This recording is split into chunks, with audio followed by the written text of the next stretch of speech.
Anake ngonga waito. Anake sigo mago. Anake mapo. Anake dinga. Anare ga nganyo. Urutir chukeru. Abu matiam. Dal marin.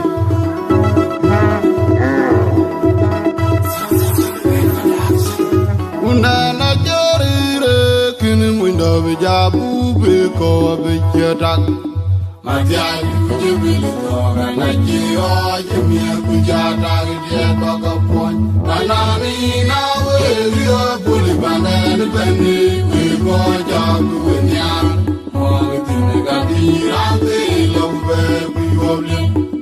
Anachoni una amja tawal moki. Unda jebini pinyi bandari ma kuyarde.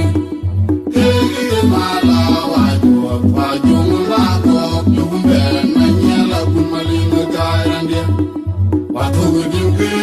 Unda na jarire kini mwinda bejabu beko bejadak. Matiani kujibili toga na jiyo jimia kujadak dia toga pon. Banani na wezio puli bandani bendi beko jabu wenyara. Mwangu tine gati ranti lombe kuyoble. Anachoni una amja tawal moki. Unda jebili pinyi bandari ma kuyarde. Tegi mala wajwa wajungu lako. Lumbe na nyela kumali magarandia. Watu gudimkir wajwa etun. Alam jangwe nyanyin wajuton malo. Mabira ulu nabi. Una maikon bani mayoroj makoy. Akwa wulbe ujabai lungu mami kumalambi. Ajiyo bugo unde nirole.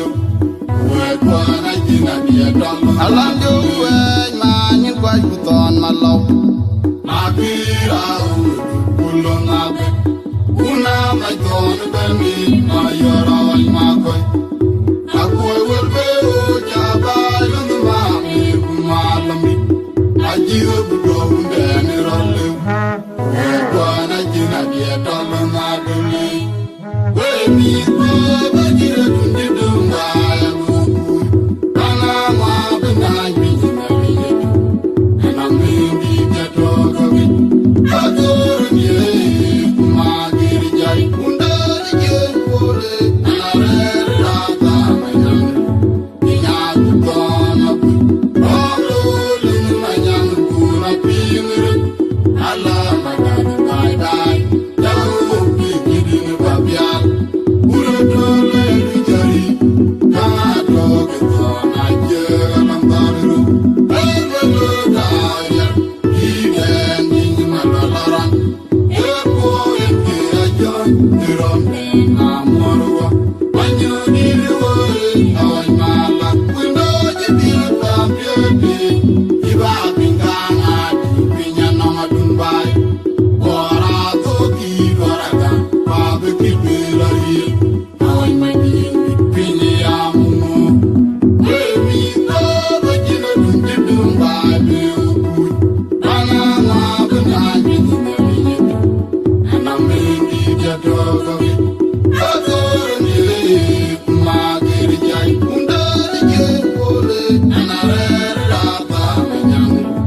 Inyaku kona buku. Rolo lungu manyangu kuna pingire.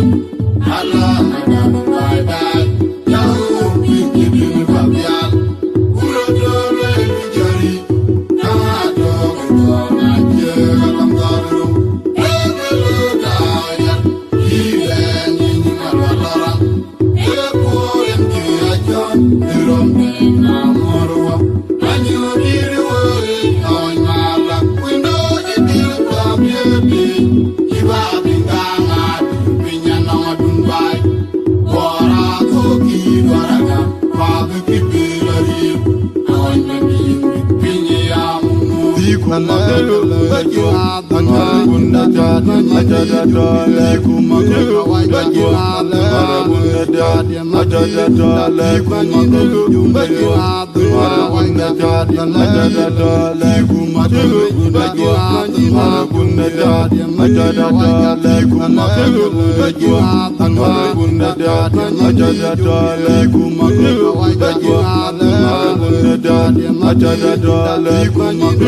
Ajada